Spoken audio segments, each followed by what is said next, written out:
de Dieu. Ce sont les esprits que Satan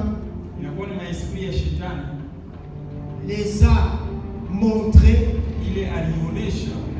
et par ignorance ils ont accepté. Amen. Amen. Alors, il n'y a que Jésus-Christ seul qui a payé le grand prix pour vous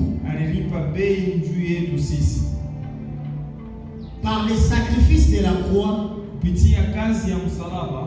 pour vous donner victoire à toutes ces alliances.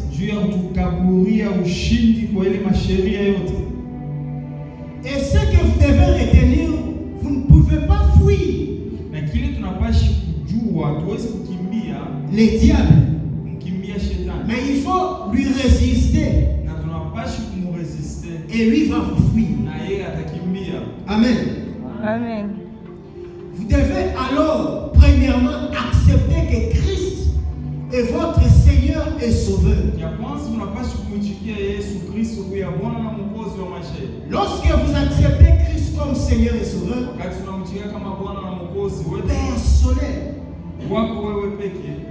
il viendra automatiquement te donner le pouvoir.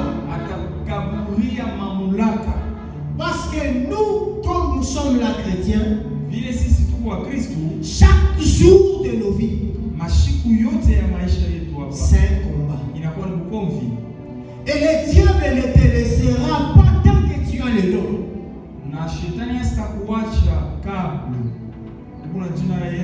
Parce qu'il y a deux royaumes qui sont dans le combat. Dieu a besoin de racheter son peuple. Et le diable dans son royaume, il veut aussi prendre ceux qui auront en enfer. Alors il ne te laissera jamais tranquille. Il viendra toujours te tourmenter. Alors les alliances que nos aïeux ont faites,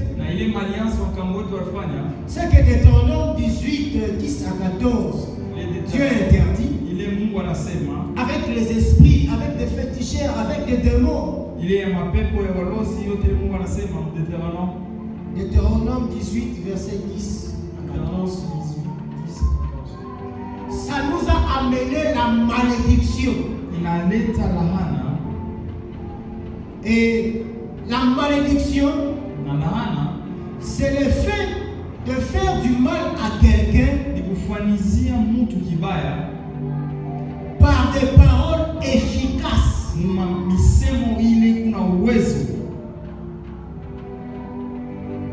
Alléluia. Amen. Le fait que quelqu'un prononce une parole puissante sur vous, c'est une malédiction. Josué chapitre 6.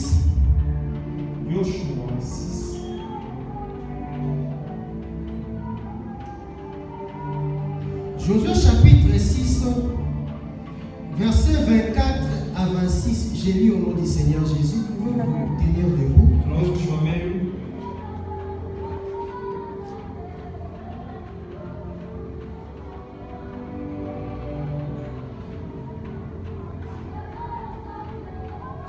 La Bible dit, il brille la ville et tout ce qui s'y trouvait.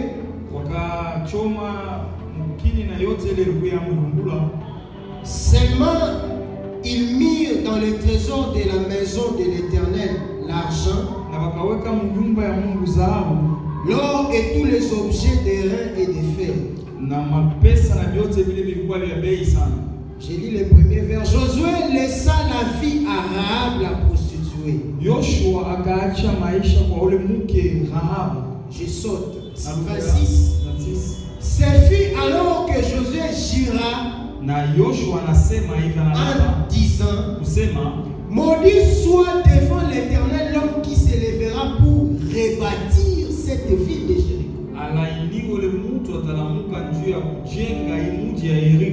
Vous pouvez vous asseoir. Donc c'est ça. La malédiction, c'est une parole puissante prononcée. par quelqu'un. Et cette parole a une domination sur toi. Une fois cette parole est lancée sur toi, la malédiction ne pouvait plus être retenue. Même par la divination.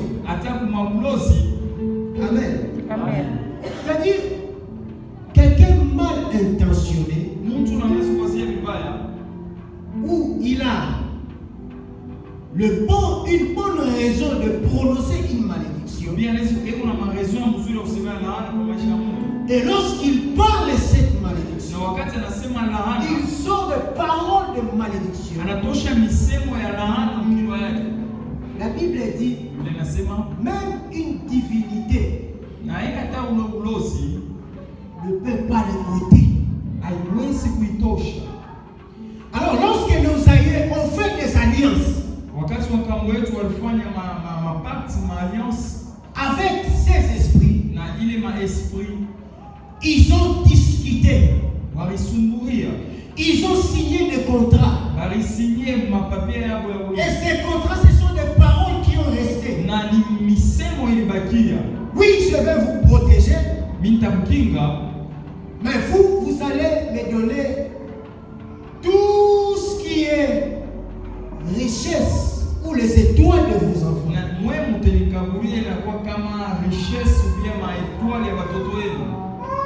Et nos ancêtres ont accepté Nio. Et lorsque nos ancêtres ont accepté, ces effets-là retombent sur nous. Amen. Josué a juste juré. Et lorsqu'il a juré, cette malédiction est tombée sur Jéricho. Et quelle était cette malédiction? Il dit, la personne qui bâtira Jéricho, il paiera au prix du premier-né et au cadet de ces personnes. Il n'y a qu'une seule personne qui peut ôter la malédiction sur ta vie. C'est Jésus-Christ. Amen. C'est Jésus-Christ seul qui peut ôter la malédiction dans ta vie. Moi, je ne suis pas capable de ôter la malédiction. C'est lui seul qui change la malédiction à la bénédiction. Amen. Amen. Il est le seul qui peut changer une malédiction à bénédiction. Amen. Amen. Écoutez, il y a un peuple Israël. Et il y avait un prophète qui s'appelait Balaam. Balaam, on a proposé des présents pour qu'il puisse maudire Israël. Parce que Israël avançait avec puissance. Lorsqu'il est sorti de l'Égypte, tous les pays avaient peur d'Israël. Même toi là, Satan a peur de toi. Mais c'est parce que tu ne connais pas. Le jour que tu sauras que Satan a peur de toi, tu vas le résister. Et il va fuir comme la Bible. Alors, lorsque le roi est allé voir Balaam pour maudire Israël, il a donné tout ce qu'il pouvait donner à Balaam. Jusqu'à ce que Balaam lui a donné même des instructions à faire. Amène-moi 3 béliers, telle chose pour que je puisse maudire Israël. C'est comme ça que les autres font. Vous pouvez être ici comme nous sommes là. Je me lève. Je pars aujourd'hui les affaires. Ça passe comment? Donc quelqu'un, il se met en colère par jalousie. La manière que Dieu est en train de te bénir, de t'élever, ça met la jalousie. Cette jalousie-là le pousse à faire des choses abominables. Il va aller à Kasumbalesa d'acheter les kapopos qui coûtent 500 francs, 1000 francs, comme j'ai appris, et il vous jette ça. Tu n'as rien fait. Mais le fait que tu vis bien, et il part acheter les capots. Et il te jette. C'est ce que le roi Balak voulait faire à Balak contre Israël. Il a amené des présents, la richesse, l'or, tout ce qu'il pouvait donner aux prophètes. Mais l'Éternel a parlé à la bouche du prophète. Il a dit à Balak, je ne peux pas maudire le peuple que l'Éternel a béni. C'est impossible. Si Dieu te bénit, comme il a déclaré cette année de restitution, si Dieu l'a déclaré, c'est impossible que personne ne puisse le impossible. Parce que la parole de l'Éternel, personne ne peut le ôter. C'est le Créateur. Il a dit. Et cela est resté comme ça. C'est lui qu'on a donné des présents. Il a dit, je t'ai dit, il a même insisté. Je t'ai dit, je ne parlerai pas de ma bouche ceux qui ne veulent pas de l'Éternel. Mais comment est-ce que je peux maudire un peuple que l'Éternel a béni?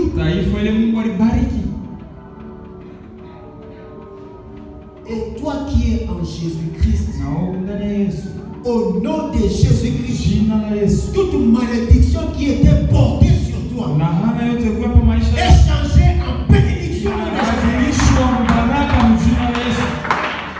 Au nom de Jésus-Christ, que El Shaddai, le Dieu Tout-Puissant, puisse enlever les malédictions qui sont sur toi, qui te tolèrent au nom de Jésus-Christ.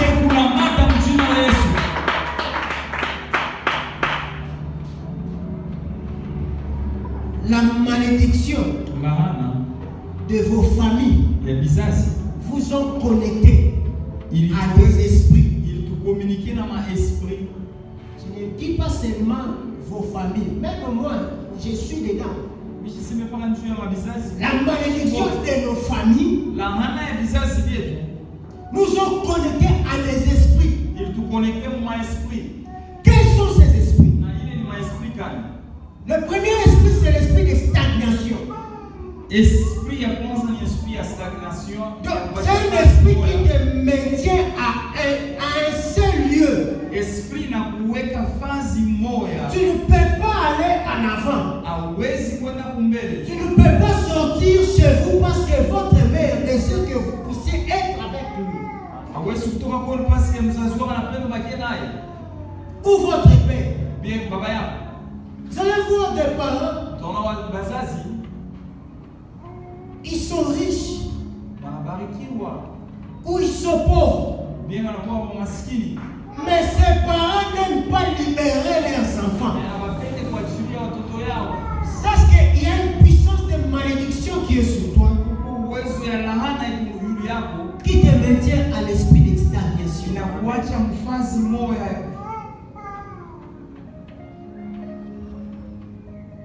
Tu as toujours tendance à aller chez vous. Tu es marié, mais tendance toujours à aller voir ta mère. Ce n'est pas mal. Lorsque tu es marié, tu as déjà ta famille à toi. Ta mère, tu peux les regarder, oui. Mais ça ne soit pas toute la journée tu es chez ta mère et tu fermes ta maison. Tu es possédé par l'esprit de stagnation. Tu ne vas pas évoluer. Et dans telle famille, vous allez voir même les maris contrôlés par la mère.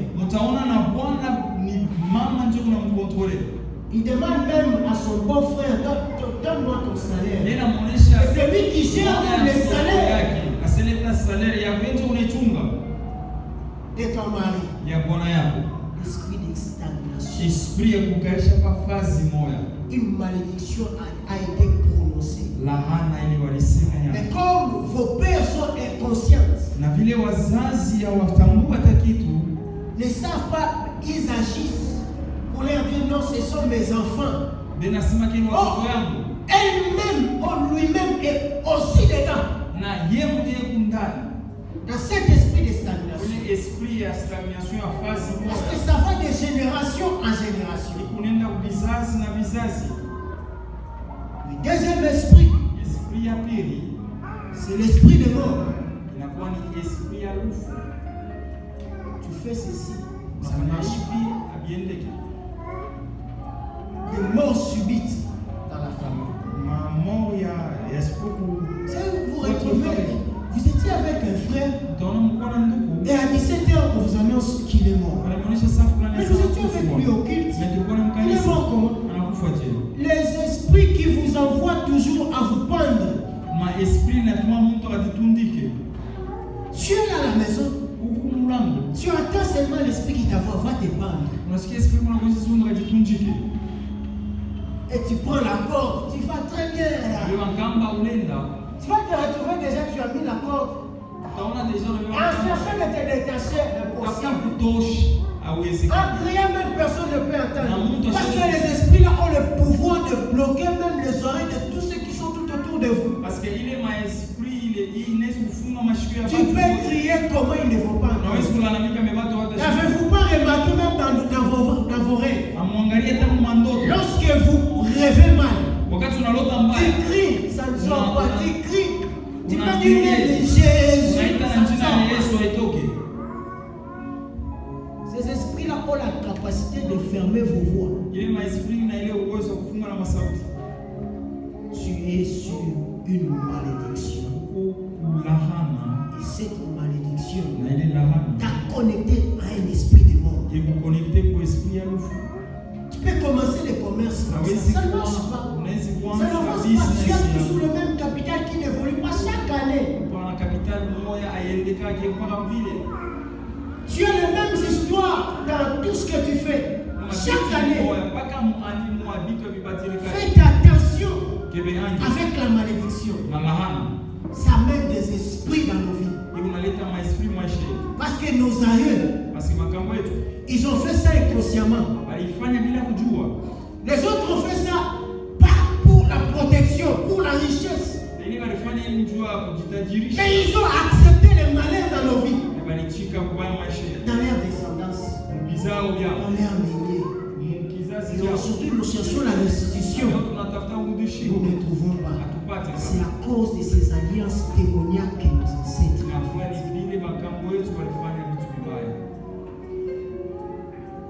Les alliances démoniaques nous ont connectés à nos familles à un esprit de condamnation.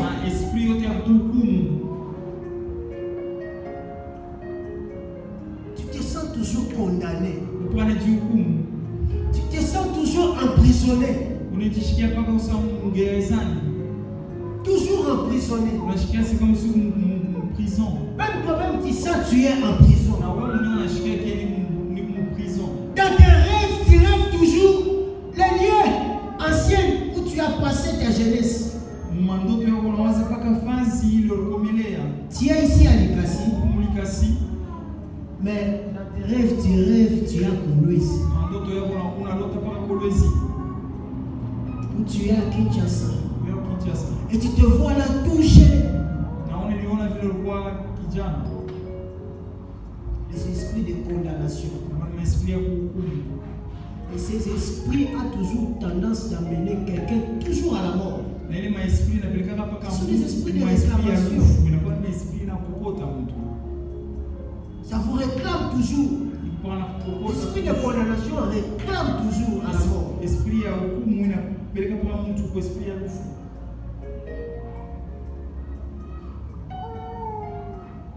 Les alliances démoniaques ont amené les esprits ou l'esprit de célibat dans nos vies. Vous allez voir, le mariage est très difficile. Tu trouves un fiancé ou une fiancée, il t'aide d'un coup. Le premier jour, vous êtes bien parlé, vous êtes donné des numéros. Et après une semaine, il te haït. Et tu l'as, ou parfois tu l'amènes chez vous. Mais ta mère ne l'aime pas. Ou ton père ne l'aime pas. Tu es sous une malédiction qui t'a connecté à cet esprit de célibat. Et ces esprits amènent le masque dans vos vies. Vous allez voir une femme très jolie, mais les hommes, lorsqu'ils les regardent, ils voient une vieille personne. On ne te fait même pas en route. On ne te fait pas.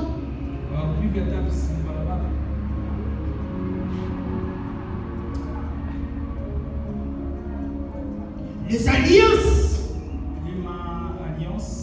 démoniaques amènent une malédiction qui nous connecte à nos familles,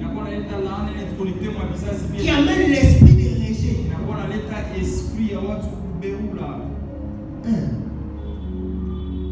Tu vas voir, tu pars voir tes amis. Là, ils étaient en train de discuter sur un bon projet. Mais lorsque toi tu arrives, tu les as entendus, comment est-ce qu'ils parlaient? Non, on doit faire ça, ça va nous rapporter ça. C'est un bon projet, mais lorsque toi tu arrives, ils s'arrêtent, on va se voir. Et tu te retrouves seul. L'esprit de rejet. Tu te poses des CV. On les rejette. Les alliances démoniaques vous ont connecté aux esprits de rejet. Ce n'est pas toi. Tu n'étais même pas sur la terre. Tes parents n'avaient même pas l'idée qu'ils vont t'avoir toi. Mais dans le plan de Dieu, ce n'était pas comme ça. Le plan de Dieu, il avait dit que toi, tu ne seras pas stérile. Toi, tu vas étudier. Toi, tu seras directrice. Toi, tu seras PDG. Mais tellement tes ancêtres ont fait ces alliances, ils vous ont vendu. Ce n'était pas le plan de Dieu. La vie que tu es en train de mener, ce n'est pas la vie que Dieu veut pour toi. Les alliances démoniaques de la sorcellerie ont amené les esprits des échecs à répétition. Tu échoues toujours. Tes enfants, l'intelligence disparaissent. Tu vois l'enfant qui faisait 70, il est descendu jusqu'à 49. Et tu lui poses la question comme ça et il oublie.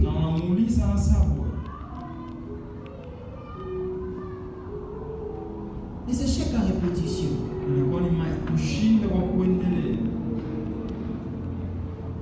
Et les alliances démoniaques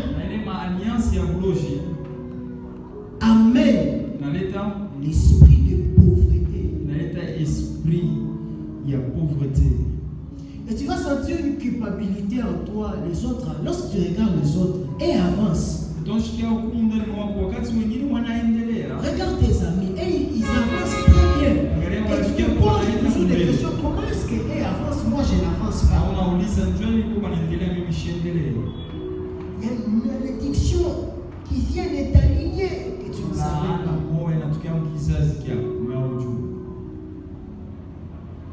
La vie chrétienne, devait le savoir, ne nous épargne pas du combat.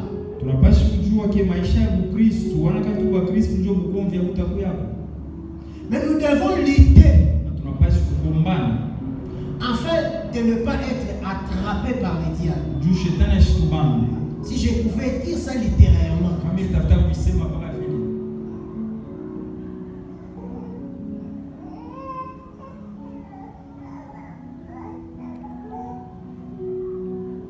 Chercher l'alliance avec Dieu. Parce que nous devons prier. Nous allons continuer demain. Tu dois chercher l'alliance avec Dieu. Tu dois donner ta vie complètement à Dieu. Et tu dois enlever les péchés par le sang de Jésus-Christ. Je t'ai dit, il y a une seule personne et un seul Dieu qui est capable de changer cette malédiction que tu as en bénédiction. Amen. Dieu ne voudra jamais que cette bénédiction, cette malédiction puisse subsister encore sur ta vie. Au nom de Jésus-Christ, lève-toi dans la prière.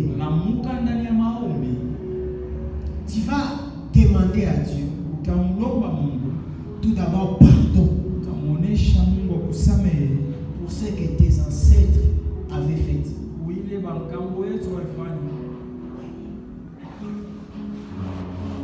Ils ont fait ça par inconscience. Les autres ont fait ça en les savant, c'était mal. Avec conscience.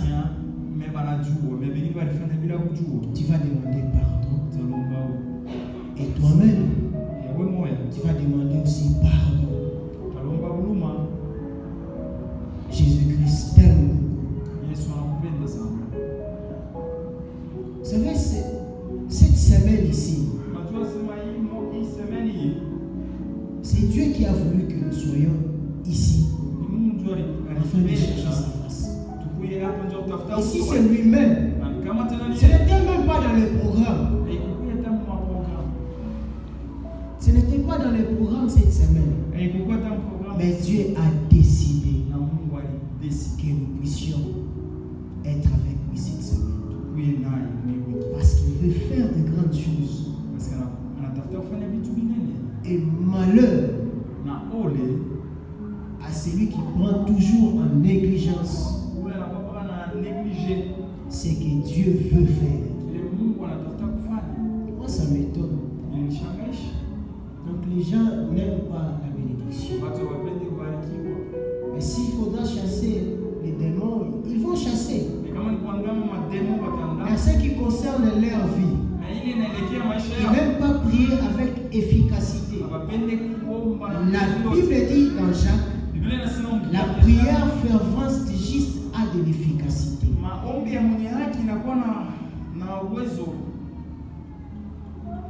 Donc si tu pries bien, tu peux sanctifier ton sang. Par le sang de Jésus-Christ et par la parole de Dieu. En enlevant tout ce qui est malédiction qui est sur ton corps. Nous sommes aussi jusqu'à vendredi. Mais les vendredis, je vous supplie, nous allons venir à jeûne. Ne mangez pas le matin jusqu'à 18h. C'est ce que nous allons finir la prière. Tu vas manger juste après la prière que nous allons faire le vendredi. Amen. Amen. Il faut que les cycles de la malédiction puissent s'arrêter. Dieu nous aime beaucoup. Il nous aime tellement beaucoup. Aujourd'hui, je m'arrête là. Nous allons prier. Prends une bonne position. Dans Psaume 37, la Bible nous dit Dieu agira. Amen. Amen. Et Dieu va agir après cette prière.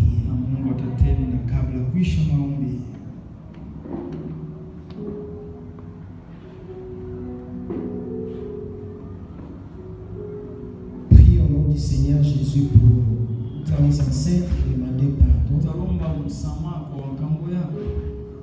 Prends une bonne position.